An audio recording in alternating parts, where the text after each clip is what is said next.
طبی دنیا، صحت کی دنیا۔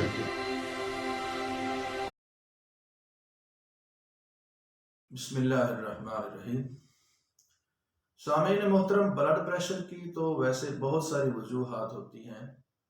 انسان کا جو نروس سسٹم ہے اس کے اندر اگر سوزش ہو تو بھی بلڈ پریشر ہائی ہو سکتا ہے۔ انسان کا جو مسکولر سسٹم ہے اس کی وجہ سے اس کے اندر سوزش ہو تو بھی بلڈ پریشر ہائی ہو سکتا ہے، جس طرح کولیسٹرول کے بڑھ جانے کی وجہ سے ہوتا ہے، یورک ایسڈ کے زیادہ ہونے کی وجہ سے بھی بلڈ پریشر ہائی ہو سکتا ہے۔ اسی طرح ایپیتھل ٹیشوز کے اندر اگر سوزش ہو، گردوں کے اندر سوزش ہو تو بھی بلڈ پریشر ہائی ہو سکتا ہے۔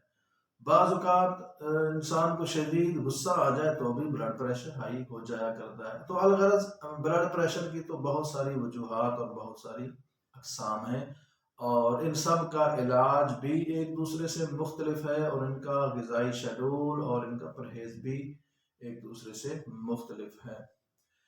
لیکن بعض اوقات ایسا ہوتا ہے کہ مریض سفر میں ہوتا ہے، دوران سفر میڈیسن انسان کے پاس، مریض کے پاس نہیں ہوتی، تو اس وقت کے لیے، اور بعض اوقات رات کا ٹائم ہوتا ہے، بلڈ پریشر ہائی ہو جاتا ہے، میڈیسن نہیں ہے، ڈاکٹر بھی اویلیبل نہیں ہے۔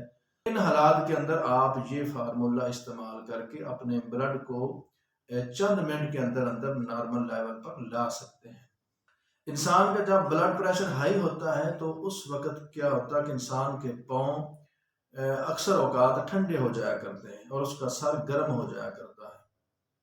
اسی طرح اگر بلڈ پریشر لو ہو تو عمومی طور پر انسان کے جو پاؤں ہیں وہ گرم ہو جایا کرتے ہیں۔ اکثر لوگ جن کے پاؤں جلتے ہیں، پاؤں میں تپش رہتی ہے، دراصل یہ وہ مریض ہوتے ہیں جن کا بلڈ پریشر لو رہتا ہے۔ وہ فارمولہ یہ ہے کہ آپ نے پانی گرم کر لینا ہے، پانی گرم کے اندر آپ نے پاؤں کو لٹکائے رکھنا ہے، 1 سے 2 منٹ کے اندر آپ کا بلڈ پریشر ڈاؤن ہونا شروع ہو جائے گا، اور میکسیمم 5 سے 10 منٹ کے اندر آپ کا بلڈ پریشر اپنے نارمل لیول پر آ جائے گا۔